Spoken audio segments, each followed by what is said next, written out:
Good morning बच्चों। आज हम आपके स्पर्श इस पुस्तक की पहली कहानी धूल ये पढ़ने वाले हैं। और बच्चों इस कहानी के लेखक है रामविलास शर्मा। बच्चों हम देखते हैं कि गांव का जीवन बहुत ही सुंदर होता है, बहुत ही अच्छा होता है। आपको हर एक व्यक्ति को या फिर हर एक बच्चे को गांव हो सकता है। आप जब भी गांव में जाते हो तो गांव का वातावरण बहुत ही सुहावना और सुंदर होता है, क्योंकि गांवों में खेती होती है, गांवों में मिट्टी होती है। और ये जो मिट्टी होती है वो बहुत ही हमारे लिए अच्छी होती है, क्योंकि इसी मिट्टी से अनाज पैदा होता है, इसी मिट्टी से फल या फिर फूल पैदा होते हैं। लेकिन जो कुछ लोग ऐसे होते हैं जो कि शहरी लोग होते हैं ज्यादातर, जो कि मिट्टी को अच्छा नहीं समझते हैं, मिट्टी को गंदा समझते हैं या फिर स्टैंडर्ड नहीं समझते हैं। लेकिन इसी मिट्टी की वजह से हमारा जीवन फूलता है, या फिर आज हम जीवित है, हम कुछ जो अनाज या फिर हम जो फल खा रहे हैं वो मिट्टी में ही उगते हैं। तो मिट्टी का बहुत ही महत्व है। तो हमारे कहानी के जो लेखक है रामविलास शर्मा, उन्होंने आज इसी कहानी के माध्यम से हमें धूल का या फिर मिट्टी का महत्व समझाने का प्रयास किया है। और मिट्टी सिर्फ हमें महत्वपूर्ण होती है हमारे जीवन के लिए, ऐसा नहीं है, लेकिन मिट्टी का सौंदर्य भी बहुत अच्छा होता है। क्योंकि हम देखते हैं कि अगर हम किसी बच्चे का फोटो देखते तो अच्छा ही होता है, लेकिन अगर हम भगवान कृष्ण जब बचपन में छोटे थे तब उनका मिट्टी खाते वक्त का जो फोटो है या फिर कहीं हमने देखा है किसी टीवी सीरियल्स में, तो बहुत ही सुंदर दिखाई देते हैं कृष्णा, जो कि बहुत ही सुंदर मिट्टी खाते रहते हैं। बहुत अच्छा लगता है, बहुत ही हमारे मन को उनकी ये बात भाती है।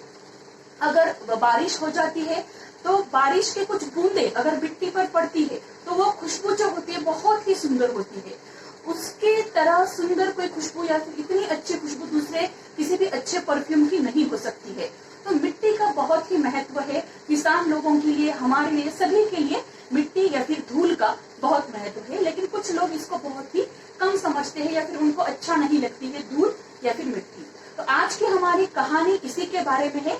इसमें हमें लेखक रामविलास शर्मा ने धूल का या फिर मिट्टी का महत्व बताया है। तो पहले मैं आपको बच्चों इस कहानी के जो लेखक है रामविलास शर्मा, उनकी जानकारी देती हूँ। रामविलास शर्मा जी का जन्म 1912 को हुआ था और उनकी मृत्यु 2000 साल में हुई।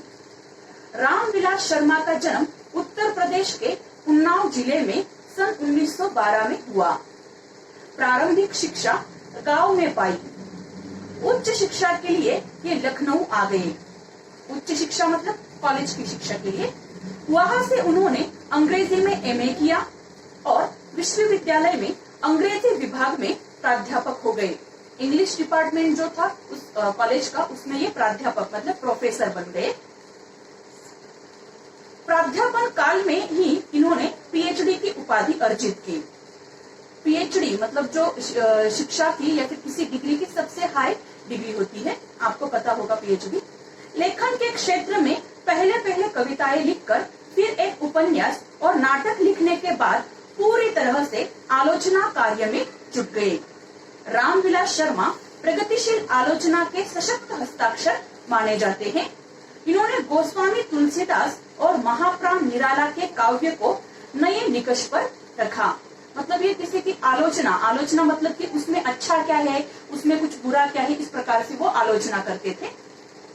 रामविलास शर्मा की प्रमुख कृतियां है भारतेंदु और उनका युग, महावीर प्रसाद द्विवेदी और हिंदी नवजागरण, प्रेमचंद और उनका युग, निराला की साहित्य साधना, भारत के प्राचीन भाषा परिवार और हिंदी, भाषा और समाज, भारत में अंग्रेजी राज और मार्क्सवाद, इतिहास दर्शन, भारतीय संस्कृति और हिंदी प्रदेश, गांधी, आम्बेडकर, लोहिया और भारतीय इतिहास की समस्याएं, ये सारे उनकी पुस्तकें हैं। बुद्ध, वैराग्य और प्रारंभिक कविताएं, सदियों के सोए जाग उठे, ये कविता है उनकी। पाप के पुजारी, ये उनका नाटक है। 4 दिन, ये उनका उपन्यास है। और अपनी धरती अपने लोग, ये उनकी आत्मकथा है, मतलब खुद के बारे में लिखा है इसमें उन्होंने। रामविलास शर्मा को साहित्य अकादमी, व्यास सम्मान, शलाका सम्मान आदि से सम्मानित किया गया। इन्होंने पुरस्कार स्वरूप मिली राशि मतलब जो पैसे मिले उनको पुरस्कार के रूप में साक्षरता प्रसार हेतु दान कर दी, मतलब शिक्षा के प्रसार हेतु इन्होंने अपनी जो पुरस्कार से उनको जो पैसे मिले थे वो उन्होंने दान कर दिए। कई मुहावरे, लोकोक्तियां, देशज शब्दों और अन्य रचनाकारों की रचनाओं के उद्धरणों से ली गई सूक्तियां तथा पंक्तियों से ओतप्रोत इस पाठ में लेखक ने धूल की महिमा और महात्म्य, उपलब्धता और उपयोगिता का बखान किया है। मतलब इस कहानी में बहुत सारे मुहावरे और लोकोक्तियों का उन्होंने इस्तेमाल किया है और धूल की महिमा और महात्म्य, उपयोगिता और उपलब्धता, उपयोगिता मतलब ये कहाँ पर इसका उपयोग होता है, और उपलब्धता मतलब ये कहाँ पर अवेलेबल होती है, इसके बारे में हमें जानकारी बताई है।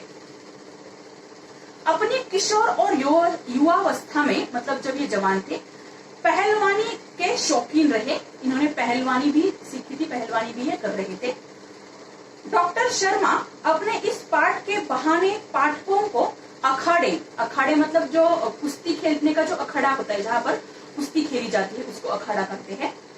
गांवों और शहरों के जीवन जगत की भी सैर कराते हैं। मतलब इस कहानी के माध्यम से वो हमें गांव का जीवन भी दिखाते हैं, शहरों का जीवन, कबड्डी या फिर कुश्ती खेलने के जो अखाड़े हैं उनका भी दर्शन कराते हैं। साथ ही धूल के नन्हे कणों के वर्णन से देश प्रेम तक का पाठ पढ़ाने से नहीं चूकते। मतलब इनके कहानी के माध्यम से इन्होंने हमें देश प्रेम की भी सीख दी है।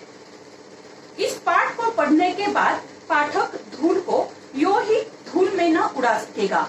पाठक मतलब जो हम पढ़ने वाले हैं, इस पाठ को या फिर धूल को या फिर मिट्टी को हम धूल में नहीं उड़ा सकेंगे। धूल में नहीं उड़ा सकेंगे मतलब हम इसका महत्व जान सकेंगे। हम इसको ऐसे ही बिना महत्व वाली चीज नहीं मानेंगे। अब हम मिट्टी को, पाठ पढ़ने के बाद मिट्टी को हम महत्वपूर्ण चीज मान सकेंगे, और यही उद्देश्य हमारे लेखक रामविलास शर्मा का है। तो चलो हम पाठ की शुरुआत करते हैं। धूल हिंदी कविता की सबसे सुंदर पंक्तियों में से एक यह है, जिसके कारण धूली भरे हीरे कहलाए। हिंदी की बहुत सारी कविताएं हैं, उसमें से एक कविता का एक सेंटेंस यहाँ पर या फिर एक पंक्ति यहाँ पर दी है, जिसके कारण धूली भरे मतलब जो छोटे धूली भरे, यहाँ पर लेखक ने बच्चों को कहा है, छोटे बच्चों को, जो कि छोटे बच्चे गाँवों में या फिर यहाँ पर जहाँ पर धूल या फिर मिट्टी अवेलेबल है, यहाँ शहरों में तो ज्यादा अवेलेबल नहीं होती है, लेकिन जब कहीं बच्चों को मौका मिल जाता है किसी गार्डन में या फिर कहीं गांव में जाकर, तो वह हीरे कहलाए। हीरे मतलब बहुत सुंदर चीज यहाँ पर बताई है। मतलब कि क्या, जिस कवि ने यह कविता लिखी थी उसकी एक पंक्ति है कि जिसके कारण धूली भरे हीरे कहलाए। मतलब जो छोटे बच्चे होते हैं उनके मुख पर अगर आप मिट्टी खेलते वक्त जो कुछ मिट्टी वगैरह गिर जाती है या फिर वो मिट्टी खाते हैं, तो वो बहुत ही सुंदर हीरे जैसा वर्णन यहाँ पर बताया है। इसका सबसे बड़ा उदाहरण जो है वह हमारे श्री कृष्ण भगवान जी का है, क्योंकि श्री कृष्ण के अगर हमने कई कहानियां पढ़ी है या फिर किसी टीवी सीरियल में हमने देखा है, तो बचपन में श्री कृष्ण ने मिट्टी खाया करते थे और उनके अगर हम तस्वीर देखें तो बहुत ही सुंदर होती है। तो इसीलिए उन्होंने कहा है कि जिसके कारण धूली भरे हीरे कहलाए, मतलब हीरे के समान उन्होंने धूल भरे बच्चों को उपमा दी है। हीरे के प्रेमी तो शायद उसे साफ सुथरा खरादा हुआ, आंखों में चकाचौंध पैदा करता हुआ देखना पसंद करेंगे। हीरे के जो प्रेमी होते हैं, मतलब जिन लोगों को हीरा पसंद होता है, तो उनको हीरा कैसे पसंद होता है, जो कि बहुत ही साफ सुथरा, मतलब बहुत ही क्लीन, स्वच्छ हो, और खरादा हुआ मतलब सुडौल या फिर चिकना बनाया हुआ, मतलब बहुत ही सॉफ्ट बनाया हुआ। जिन लोगों को हीरा पसंद है उन लोगों को यह जो हीरा है बहुत ही सॉफ्ट या फिर खरादा हुआ, साफ सुथरा पसंद होता है। आंखों में चकाचौंध पैदा करता हुआ देखना पसंद करेंगे। आंखों में चकाचौंध पैदा करता हुआ मतलब कि क्या, वह आंखों में चमक पैदा करता हुआ, चकाचौंध मतलब चमक पैदा करता हुआ देखना पसंद करते हैं लोग। अगर मान लो हमें हीरा खरीदना है, हीरे की जो खान होती है उसमें से हीरा निकाला जाता है, फिर उसको कंपनी में उसको पॉलिश किया जाता है, उसको अच्छे से शेप दिया जाता है ताकि लोगों को वो पसंद आ सके। और जो लोग हीरो के प्रेमी होते हैं, मतलब जिनको हीरा पसंद होता है, वो लोग भी हीरे को ऐसे ही देखना पसंद करते हैं कि बिल्कुल पॉलिश किया हुआ, चमकाया हुआ, बहुत ही साफ सुथरा, अच्छे से वो पसंद करते हैं।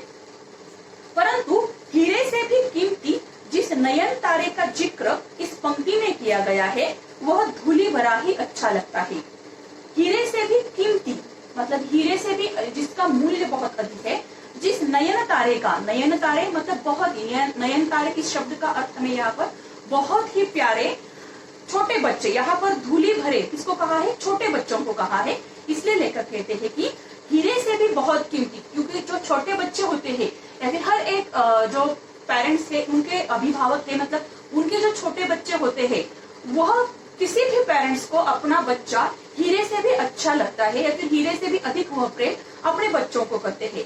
आपके भी पेरेंट्स आपको अगर एक जगह पर हीरा और एक जगह पर आपको चूज करने के लिए बोला जाए तो ऑफकोर्स वो आपको ही चूज करेंगे। मतलब हर एक जो माता पिता होते हैं उनको कोई हीरा वगैरह प्रिय नहीं होता है, उनको खुद के बच्चे प्रिय होते हैं। तो इसलिए यहाँ पर कहा है कि जो छोटे बच्चे होते हैं वो हीरे से भी अधिक अपने माता पिता को प्रिय होते हैं या फिर अपने माता पिता को हीरे से भी अधिक वह कीमती होते हैं। हीरे से भी अधिक जिस नयन तारे का जिक्र, जिक्र मतलब चर्चा, तो क्योंकि जो लाइन मैंने पढ़ी है अभी, जिसके कारण धूली भरे हीरे कहलाए, तो इस लाइन में जो दिया है कि जो छोटे बच्चे हैं वह हीरे से भी अधिक प्रिय होते हैं अपने माता पिता को, वह धूली भरा ही अच्छा लगता है। मतलब हीरे से भी कीमती छोटे बच्चे होते हैं और छोटे बच्चे धूल से भरे, धूल से मतलब मिट्टी से भरे। जब कोई बच्चा मिट्टी खाता है तो उसको जो मिट्टी अपने मुंह में यहाँ वहां लगी होती है या फिर जो धूल लगी होती है तो वो बहुत अच्छी लगती है। जैसे कि अगर आप कहोगे कि कितने कैसे अच्छा होता है, तो हम उदाहरण लेते हैं भगवान श्री कृष्ण का। अगर हम भगवान श्री कृष्ण की कहीं पिक्चर देखते हैं, फोटो देखते हैं या फिर किसी टीवी सीरियल में अगर हमने देखा है कि भगवान श्री कृष्ण मिट्टी खाया करते थे, तो बहुत ही सुंदर उनका दृश्य या फिर उनका वह जो नजारा है, भगवान श्री कृष्ण मिट्टी खाते हैं, वह नजारा, वह दृश्य बहुत ही सुंदर दिखाई देता है। तो इसीलिए लेखक ने कहा है कि हीरे से भी अधिक सुंदर कौन दिखता है, किसी छोटे से बहुत ही प्यारे से बच्चे के मुख पर अगर धूल लगी है या फिर मिट्टी लगी है वो खाते समय, तो वो बहुत ही सुंदर दिखाई देता है। जिसका बचपन गांव के गलियारे की धूल में न बीता हो, गलियारे मतलब गली,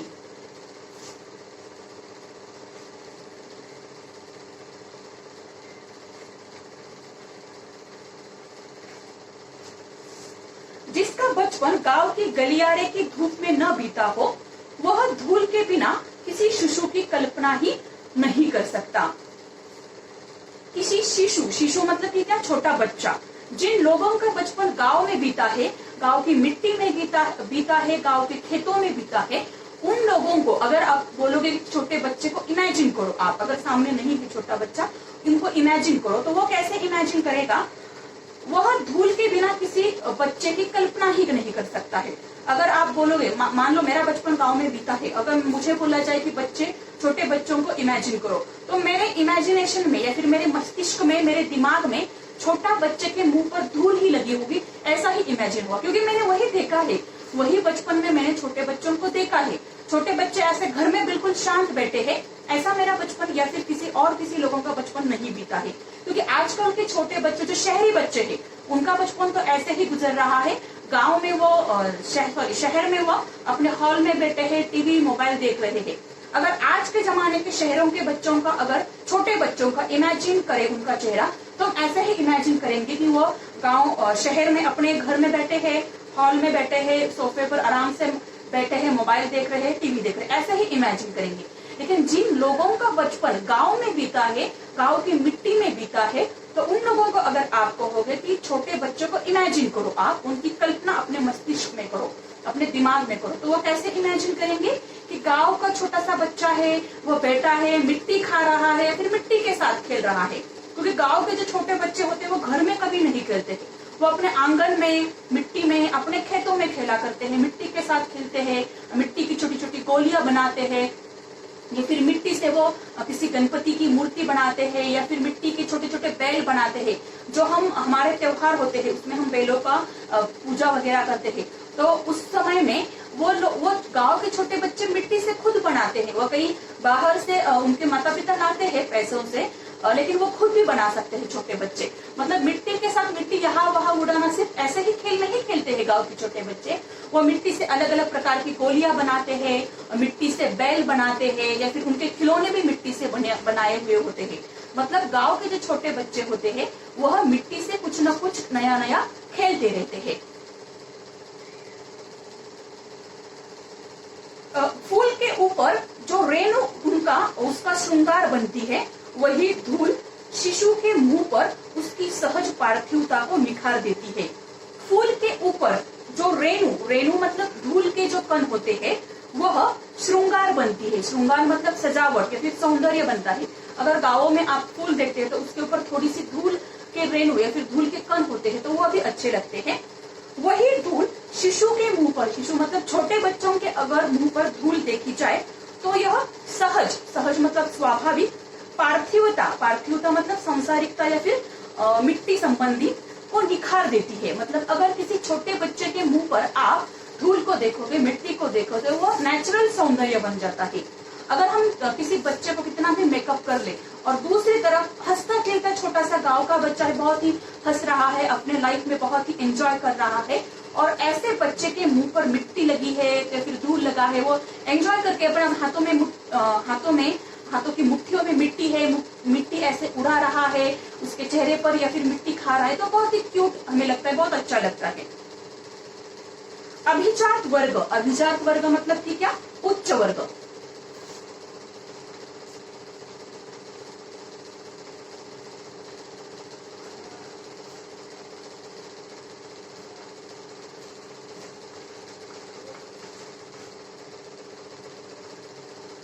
अभिजात वर्ग ने प्रसाधन सामग्री में बड़े बड़े आविष्कार किए। अभिजात वर्ग मतलब उच्च वर्ग या फिर हाई क्लास के जो लोग हैं, उसको हम अभिजात वर्ग कहेंगे। अभिजात वर्ग ने प्रसाधन सामग्री मतलब कि क्या?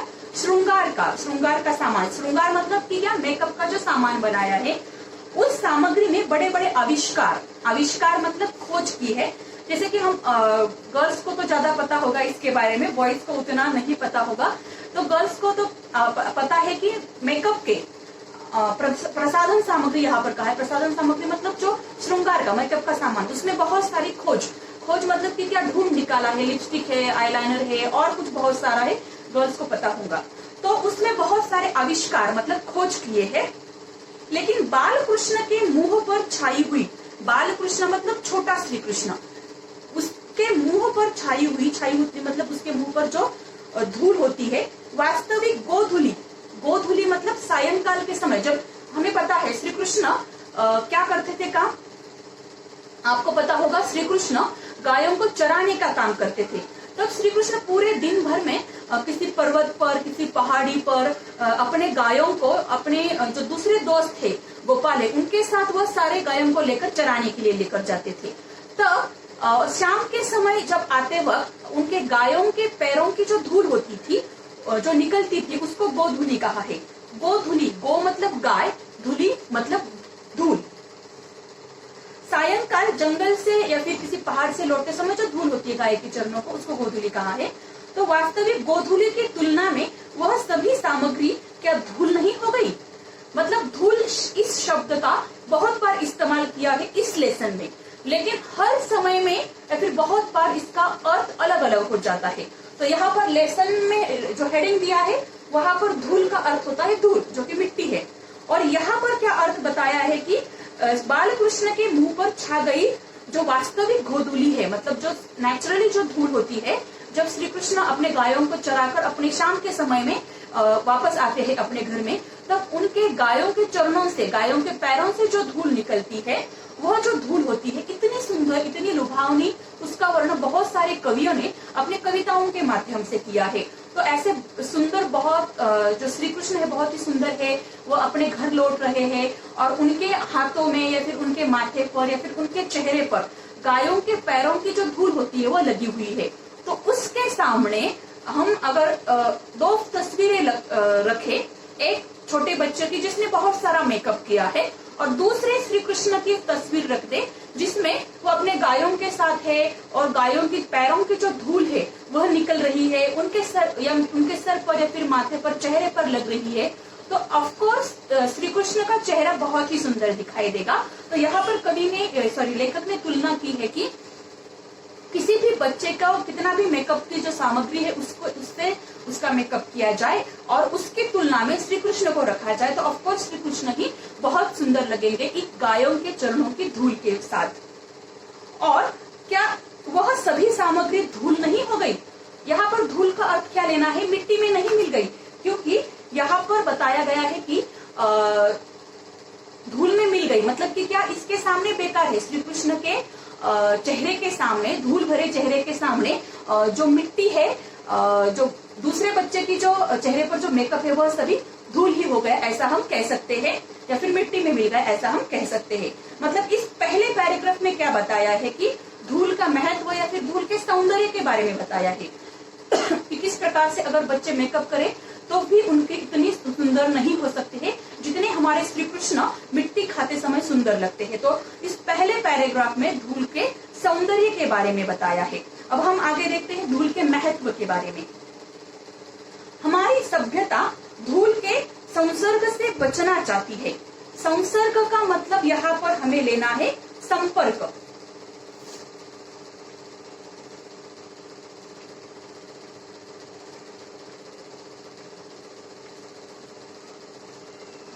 संसर्ग का मतलब संसर्ग का अर्थ हमें यहाँ लेना है संपर्क। हमारी सभ्यता, सभ्यता मतलब हमारी जो शहरी जीवन है, शहरी संस्कृति जो है वह इस धूल के संपर्क में, संपर्क मतलब कांटेक्ट में, धूल के साथ नहीं खेलना चाहती है हमारे बच्चे, या फिर बच्चे खेलना भी चाहते हैं लेकिन जो पेरेंट्स है वह बच्चों को धूल में या फिर मिट्टी में खेलने नहीं देते हैं क्योंकि वो धूल को गंदा मानते हैं। संपर्क से या फिर संसर्ग से बचना चाहती है। वह आसमान में अपना घर बनाना चाहती है। वह ये जो लोग है, जो शहरी लोग होते हैं, वह आसमान में अपना घर, आसमान में मतलब कहीं ऊपर जाकर आसमान पर घोंसला नहीं बनाना चाहते हैं, मतलब ऊंचे ऊंचे बिल्डिंग्स बनाना चाहते हैं, ऊंचे ऊंचे मंजिला घर बनाना चाहते हैं। मतलब कि क्या वो आलीशान ऐसे बहुत ही क्लीन, साफ सुथरे ऐसे फ्लैट में रहना चाहते हैं। आज के लोग, आज की संस्कृति मिट्टी के संपर्क में, मिट्टी के साथ वो नहीं रहना चाहते हैं। ऊंची ऊंची बिल्डिंगों में रहकर बहुत ही आलीशान, सुंदर, साफ सुथरे, बहुत ही क्लीन, हाइजीन ऐसे फ्लैट में रहना चाहते हैं आज के लोग। वह आसमान में अपना घर बनाना चाहती है, इसलिए शिशु भोलानाथ से कहती है धूल में मत खेलो। शिशु भोलानाथ मतलब इसका अर्थ हमें यहाँ पर लेना है छोटे बच्चे। भोलानाथ क्यों कहा है यहाँ पर बच्चों को? भोलानाथ मतलब हम शंकर को कहते हैं, भगवान शंकर जी को भोलानाथ कहते हैं, लेकिन यहाँ पर छोटे बच्चों को कहा है। क्यों कहा है? क्योंकि भोलानाथ मन से, मतलब भगवान शंकर मन से बहुत ही अच्छे थे, या फिर बहुत ही छोटे बच्चों जैसा बनता, हम उनको कहते हैं कि बहुत ही उनका स्वभाव भोला है। अगर उनको कोई कुछ भी कह दे, कुछ भी मांग दे तो वो आसानी से दे देते हैं भगवान शंकर। उनको भोला कहा है, उनके स्वभाव को भोला कहा है। और हमारे छोटे बच्चे भी तो ऐसे ही होते हैं, क्योंकि छोटे बच्चों का दिल या फिर छोटे बच्चों का मन बहुत ही साफ होता है। वह दिल के सच्चे होते हैं, मन के सच्चे होते हैं और भोले हो जाते हैं। अगर उनको कोई कह देना कुछ भी बात तो वो आसानी से मान देते हैं और उनको वो सच मान लेते हैं। तो छोटे बच्चों का मन भी भगवान शंकर की तरह भोला होता है, इसीलिए यहाँ पर छोटे बच्चों को भोलानाथ कहा है। भोलानाथ से कहती है धूल में मत खेलो। भोलानाथ के संसर्ग से उसके नकली सलमे सितारे धुंधले पड़ जाएंगे। मतलब आज के जो बहुत ही एजुकेटेड, हाई क्लास जो लोग होते हैं वो बच्चों को धूल के संपर्क से रहने से बचाते हैं। उनका यह कहना है कि धूल में मत रहो, क्योंकि उनके जो सलमे सितारे हैं, सलमे मतलब सितारे हैं, या फिर मतलब जो हाई क्लास उनका स्टैंडर्ड है वह कम हो जाएगा धूल में, मिट्टी में खेलने की वजह से। या फिर उनके चकाचौंध भरे साफ सुथरे कपड़े होते हैं, उन कपड़ों पर अगर मिट्टी पड़ जाए, मैल पड़ जाए तो वो उनके लिए, उनके स्टैंडर्ड के हिसाब से नहीं होगा। तो इसलिए आजकल के जो बहुत ही हाई क्लास के जो लोग होते हैं वह बच्चों को धूल में खेलने से बचाते हैं। जिसने लिखा था, मतलब जिस लेखक ने लिखा था, धन्य धन्य वे है नर मैले जो करत गात कनिया लगाए धुरी ऐसे लरिकान की। मतलब जो कविता जिसने लिखी थी उसने यह लिखा है, उसने भी मानो धूल भरे हीरों का महत्व कम करने में कुछ उठा न रखा। मतलब यह जो कविता है, धन्य धन्य वे है नर, नर मतलब जो इंसान, धन्य है ऐसे वे इंसान, मैले जो करत गात, गात मतलब शरीर, कनिया, कनिया मतलब बच्चों को गोद में उठाने की क्रिया। मतलब जब हम हमारे बच्चों को गोद में उठाते हैं तो उसकी जो क्रिया होती है गोद में लेने की, उसको कहा है कनिया। लगाय धुरी ऐसे लरिकान की, लरिकान मतलब लड़के। मतलब यहाँ पर किसी कवि ने कहा है कि धन्य है वे लोग जो धूल भरे बच्चों को या फिर मिट्टी में भरे हुए बच्चों को उठाते हैं, अपने गोदी में लेते हैं, उनको लाड प्यार करते हैं। मतलब ऐसे लोग धन्य होते हैं जो धूल को अच्छा मानते हैं या फिर धूल को दुर्लक्षित नहीं करते हैं, धूल को निग्लेक्ट नहीं करते हैं, धूल का अपमान नहीं करते हैं। ऐसे लोग धन्य हैं। ऐसा किसी लेखक ने लिखा है अपने साहित्य में। उसने भी मानो धूल भरे हीरों का महत्व कम करने में कुछ उठा न रखा था मतलब कभी न छोड़ा था। यहाँ पर जिस कवि ने या फिर जिस लेखक ने लिखा था कि मेले, लेकिन यहाँ पर मेले कहा है, मतलब उस कवि ने भी धूल का अपमान किया है, मिट्टी का अपमान किया है। उसने उन लोगों को धन्य जरूर कहा है कि जिन लोगों ने मिट्टी भरे बच्चे जो है, धूल भरे बच्चों को गोदी में उठाया है, उनको ऑफकोर्स उन्होंने धन्य कहा है, उनको अच्छा कहा है। लेकिन उनके लिए शब्द क्या, धूल के लिए शब्द उसने क्या यूज किया है? ऐसे उस लेखक ने मेले कहा है। मेले मतलब कि क्या, जो खराब हुआ है, जो गंदा है। तो धूल का यहाँ पर उसने भी अपमान ही किया है, क्योंकि धूल को उन्होंने मेले शब्द का प्रयोग किया है। तो मेले शब्द का प्रयोग यह धूल का अपमान है। आप धूल भरे कह सकते हो, आप मिट्टी भरे कह सकते हो। तो इसलिए लेखक को ये बात अच्छी बिल्कुल नहीं लगी कि जिस आदमी ने ये कहा था उसने भी हमारे मिट्टी का अपमान किया है। ऐसे लोगों को तो उसने धन्य जरूर कहा है कि जो लोग मिट्टी भरे बच्चों को गोदी में उठाते हैं, लेकिन यहाँ पर मिट्टी शब्द के लिए या फिर धूल के शब्द के लिए उसने प्रयोग क्या किया है? मेले। तो मेले उस धूल का क्या हुआ? अपमान ही हुआ है। धन्य धन्य में ही उसने बड़प्पन को विज्ञापित किया है। विज्ञापित मतलब दिखाया गया है कि ऐसे लोग धन्य हैं। फिर मेले शब्द से अपनी हीन भावना भी व्यंजित कर दी। मतलब वहां पर उस वाक्य में उस जो धन्य धन्य लोग हैं, मतलब उन्होंने उसको अच्छा कहा है, उसके लिए अच्छा दिखाया है। लेकिन मेले इस शब्द के लिए उसने अपनी हीन भावना मतलब धूल को बहुत कम समझाया है, वह व्यंजित कर दी। व्यंजित मतलब प्रकट कर दी या फिर दिखाई है।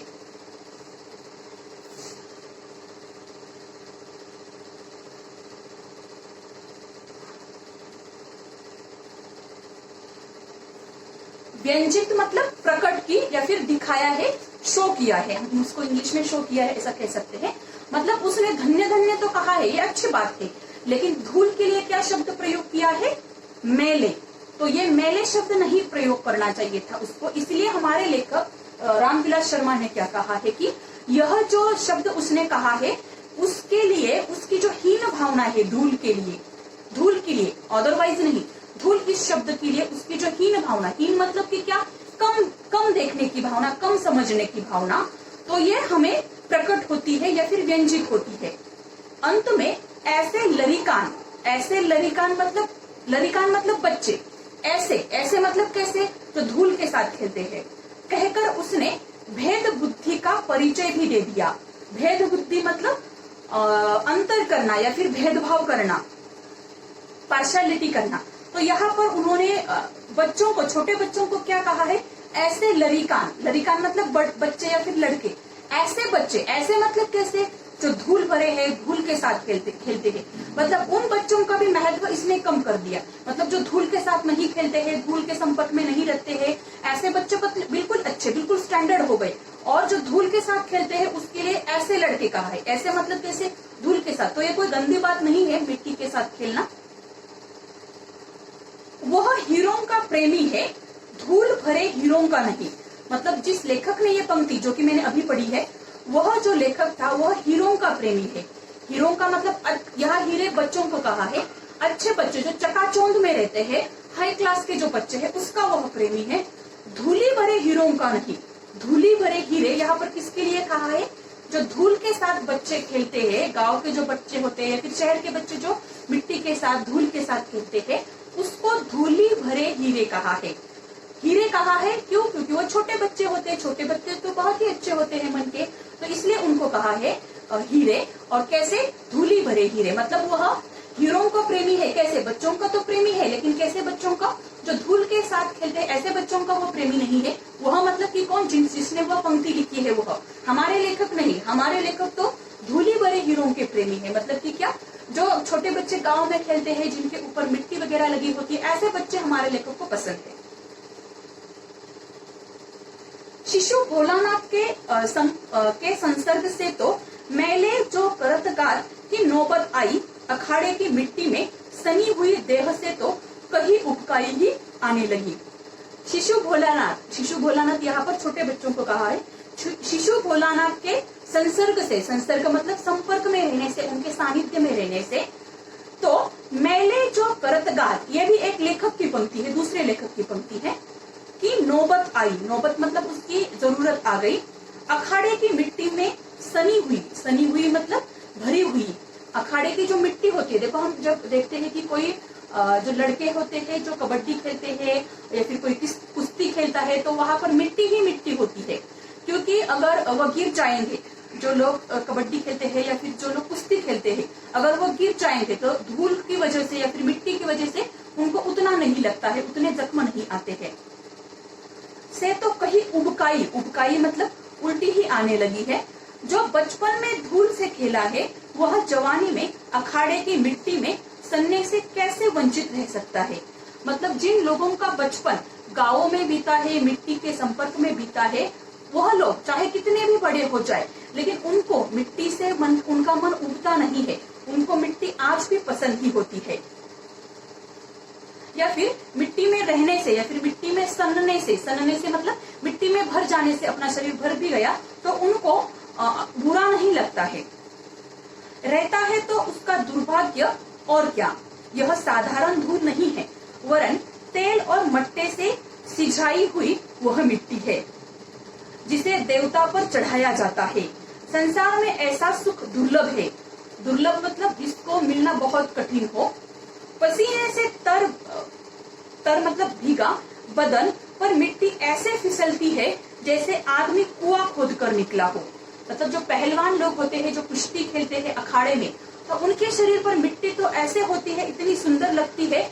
और इस मिट्टी का तो महत्व सबसे ज्यादा है, क्योंकि अखाड़े में मिट्टी ही मिट्टी होती है। अगर आप कोई कुश्ती खेलते हैं जो पहलवान लोग, वहां पर अगर फर्श पर खेलने के लिए कहो तो उनको बहुत चोटें आ सकती है, तो इसीलिए वहां पर मिट्टी का बहुत ही महत्व होता है।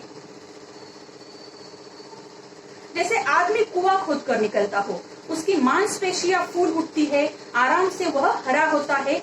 अखाड़े में निर्द्वंद्व चारों खाने चित लेटकर उस अपने को विश्व विजयी लगाता है। मतलब जो पहलवान लोग होते हैं वहां पर उनके लिए तो मिट्टी का बहुत ही ज्यादा महत्व होता है, क्योंकि वो कुश्ती खेलते समय उनकी मांसपेशियां मतलब जो उनकी जो शरीर के जो नब्ज होती है वो बहुत ही फूल उठती है। मिट्टी देखते ही उनको या फिर अखाड़े की मिट्टी देखते ही उनको ऐसे लगता है कि कब हम मिट्टी देखते ही उनको उनके जो सामने प्रतिस्पर्धी होते हैं उनके साथ कुश्ती खेलने का या फिर पहलवानी करने का मन होता है। मतलब वो जो मिट्टी होती है अखाड़े की, उन पहलवान लोगों के लिए बहुत ही प्रेरणा देती है, आगे खेलने के लिए उनको उत्साहित कर देती है। मिट्टी उसके शरीर को बनाती है, क्योंकि शरीर भी तो मिट्टी का ही बना हुआ है। देखो हमने कई बार सुना है कि हमारा जो शरीर है मिट्टी से ही हम आते हैं और अंत में हमें मिट्टी में ही मिल जाना है। मतलब कि क्या हम जो सभी कुछ खाते हैं, जो फल खाते हैं, जो अनाज खाते हैं, वो मिट्टी से ही तो हमें मिलते हैं। तो इसलिए अंत में भी हमें जब हमारी मृत्यु होती है तो हम क्या होते हैं, हमें कहीं तो जलाते हैं, हमारी राख बन जाती है। तो राख बनने की वजह से हमें क्या कहा है कि अंत में हमें तो मिट्टी में ही मिल जाना है, फिर हमारे शरीर की अंत में मिट्टी ही बन जाती है। शरीर और मिट्टी को लेकर संसार की असारता पर बहुत कुछ कहा जा सकता है, परंतु यह भी ध्यान देने की बात है कि जितने सार तत्व मतलब मूल्यवान तत्व, कीमती तत्व जीवन के लिए अनिवार्य है, वे सब मिट्टी से ही मिलते हैं। मतलब जो हमारे जीवन जीने के लिए जो अनिवार्य होता है, जो भोजन हमारे लिए अनिवार्य होता है, जो अनाज हमारे लिए अनिवार्य होता है, वह सभी मिट्टी से ही तो मिलते हैं। संसार की असारता मतलब व्यर्थता, यहाँ पर लिखा है हमने। जिन फूलों को हम अपनी प्रिय वस्तुओं का उपमान बनाते हैं, उपमान मतलब वह वस्तु जिसको उपमा दी जाती है, मतलब जिसका हम नाम देते हैं, वे सब मिट्टी की ही उपज है। रूप, रस, गंध, स्पर्श इन्हें कौन संभव करता है, माना कि मिट्टी और धूल में अंतर है। यहाँ पर लेखक कहते हैं कि जो कुछ हमें मिट्टी से मिलता है, जैसे कि फूल है, फल है, वो हमारे लिए बहुत ही उपयुक्त होते हैं। और वो यहाँ बताते हैं कि मिट्टी और धूल में अंतर है, थोड़ा सा अंतर है, लेकिन वो कितना बहुत कम है। जैसे कि जितना शब्द और रस में, देह और प्राण में, मतलब जिस व्यक्ति के देखो देह मतलब शरीर और प्राण मतलब हमारी आत्मा। तो हमारी जो आत्मा होती है वह हमारे शरीर के अंदर होती है, हमारे जो प्राण होते हैं वह शरीर के अंदर होते हैं।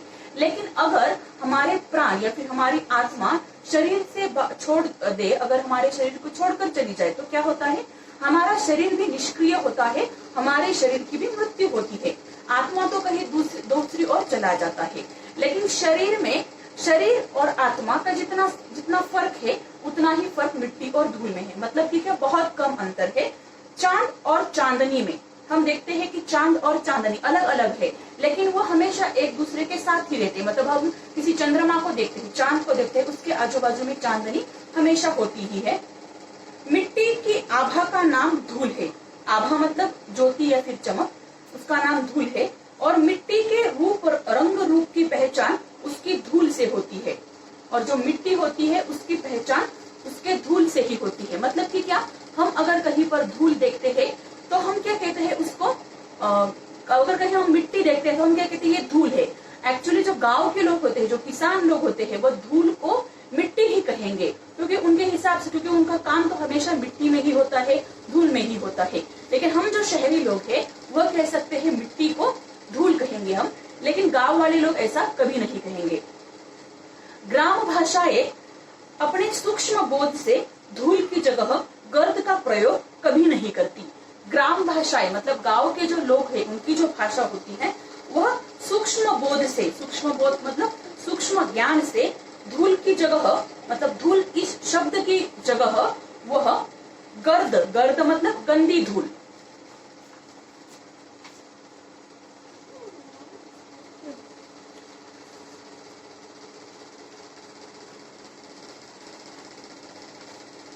जो गांव के लोग हैं वह धूल को गंदी धूल कभी नहीं कहेंगे, वह सिर्फ धूल कहेंगे या फिर मिट्टी कहेंगे। गर्द का प्रयोग कभी नहीं करती, मतलब वह धूल को या फिर मिट्टी को गर्द मतलब गंदा कभी नहीं कहते हैं, क्योंकि उनका जीवन उसी से शुरू होता है, उसी में मिल जाता है। जो किसान लोग होते हैं गांव के, या फिर जो मजदूर लोग होते हैं जो दूसरों के यहाँ मजदूरी करने के लिए जाते हैं खेती में, वह लोग, उन लोगों का जीवन मिट्टी में ही होता है, मिट्टी से ही उनको पैसे मिलते हैं। अगर कोई किसान है, खेती करेगा तभी उसको पैसे मिलेंगे, या फिर कोई मजदूर है जो खेती में काम करता है दूसरों के यहाँ, जिसको खुद की खेती नहीं है, तो ऐसे मजदूर को जो मजूरी दी जाती है तो वो खेती के कामों की ही दी जाती है। इसीलिए वह धूल को या फिर मिट्टी को गर्द मतलब गंदी धूल कभी नहीं कहेगा, क्योंकि उसकी आमदनी जो होती है उसको वही से पैसे मिलते हैं और उन्हीं पैसों से उसका गुजारा होता है। तो इसीलिए गांव के लोग धूल को या फिर मिट्टी को अपवित्र नहीं मानते हैं, पवित्र मानते हैं। धूल वह जिसे गोधूली शब्द में हमने अमर कर दिया है। जो धूल होती है उसको गोधूली, इस शब्द की वजह से उसको अमर कर दिया है। गोधूली मतलब मैंने आपको बताया कि गो मतलब गाय, धूली मतलब धूल। तो गाय के चरणों की जो धूल होती है उसको लोग पवित्र मानते हैं। उस धूल को या फिर उस गाय के पैरों के जो निशान होते हैं, वहां पर जो गांव के श्रद्धालु लोग होते हैं, जो भगवान वगैरह में ज्यादा विश्वास रखते हैं, ऐसे लोगों को वो पवित्र धूल मानते हैं। तो इसलिए धूल को गोधूली शब्द बनाने से वह अमर हो गया है। अमराइयों के पीछे छिपे हुए सूर्य की किरणों में जो धूली सोने को मिट्टी कर देती है। अमराइया मतलब आम के पेड़ों की जो बाग होती है, या फिर जहाँ पर बहुत सारे आम के पेड़ होते हैं, वहाँ उसके पीछे छिपे सूर्य, मतलब आम के पेड़ों के पीछे जो सूर्य होता है, मतलब जो आसमान में दिखाई देता है, वह उसकी जो किरणें होती है, उन किरणों में जो धूली सोने को मिट्टी कर देती है। मतलब अगर सूर्य किरणों, अगर हम देखें सूर्य की जो प्रकाशमय किरणें होती है, उनमें अगर हम देखें बारीकी से, या फिर अगर आपने कहीं से बहुत सारे पेड़ है, सिर्फ आमराइयों के पेड़ के नीचे नहीं, हम दूसरा भी उदाहरण ले सकते हैं, लेकिन यहाँ पर अमराई का दिया है। मतलब बहुत सारे पेड़ मिले हुए हैं एक दूसरे से, और उन पेड़ों के जो पत्ते होते हैं उसमें से बीच में से अगर कोई रोशनी आती है सूर्य की, अगर हम बारीकी से उसको देखें तो वहां पर कुछ धूल की वजह से, धूल या फिर कुछ डॉट डॉट हमें दिखाई देते हैं, तो वह बहुत ही सुंदर दिखाई देते हैं। या फिर अगर आप किसी अंधेरे घर में जाओगे और कहीं से सिर्फ मान लो किसी खिड़की से या फिर कहीं अगर कुछ जगह है वहां पर से सूरज की किरणें आती है अंदर, बाकी के साइड में बिल्कुल अंधेरा है या फिर कम रोशनी है, और जहां से रोशनी आती है मान लो खिड़की से, तो वो आते मतलब यहाँ तो जिनके आजू बाजू में बड़े बड़े घर नहीं है उनके घर में ये पॉसिबल है, क्योंकि यहाँ पर आजू बाजू में सब बिल्डिंग्स ही है। तो ऐसे रोशनी में जब धूल के छोटे छोटे कण दिखाई देते हैं तो वो बहुत ही सुंदर दिखाई देते हैं और वो सुनहरे दिखाई देते हैं हमें। अगर आपने कभी ऑब्जर्वेशन किया है किसी पेड़ों के अंदर से, या फिर पेड़ों, बहुत सारे पेड़ है वहां पर और पत्तों की वजह से पूरे जो रोशनी है वो ढक गई है, लेकिन कहीं थोड़ी सी जगह रोशनी आने के लिए है, तो वहां पर से जो रोशनी आती है उसको अगर हम ध्यान से देखें तो वहां पर जो कण होते हैं धूल के कण, तो सूर्य की रोशनी की वजह से वो सुनहरे दिखाई देते हैं। और सिर्फ सुनहरे नहीं, वो बहुत ही सुंदर दिखाई देते हैं। तो वह इतने सुंदर दिखाई देते हैं कि वह सोने को मिट्टी कर देती है। सोने को, सोने मतलब जो गोल्ड होता है, जो धातु है सोना, उसको मिट्टी कर देता है। मिट्टी कर देना मतलब ये मुहावरा है, इसका अर्थ है महत्व घटाना या फिर महत्व घटाना। क्योंकि सोने को हम कहते हैं बहुत ही सुंदर होता है, सोना सोना बहुत ही कीमती है, लेकिन अगर सोना इतना कीमती है, इतना सुंदर आपको दिखाई देता है, उससे ज्यादा सुंदर आपको क्या दिखाई देगा, वो सूर्य की रोशनी से, जहां पर बाकी बाजू में कुछ उतनी रोशनी नहीं आ रही है, किसी एक भाग से रोशनी आ रही है और उसमें सुंदर सुंदर जो धूल के कण दिखाई देते हैं। सुंदर क्यों कहा है? क्योंकि उस पर सूरज की किरणें पड़ने की वजह से वो सुनहरे दिखाई देते हैं। तो इसीलिए सोना जो होता है, हमारा जो गोल्ड होता है, उससे ज्यादा वो धूल के कण सुंदर दिखाई देते हैं। बच्चों, इस कहानी का जो अगला हिस्सा है हम नेक्स्ट लेक्चर में पढ़ेंगे।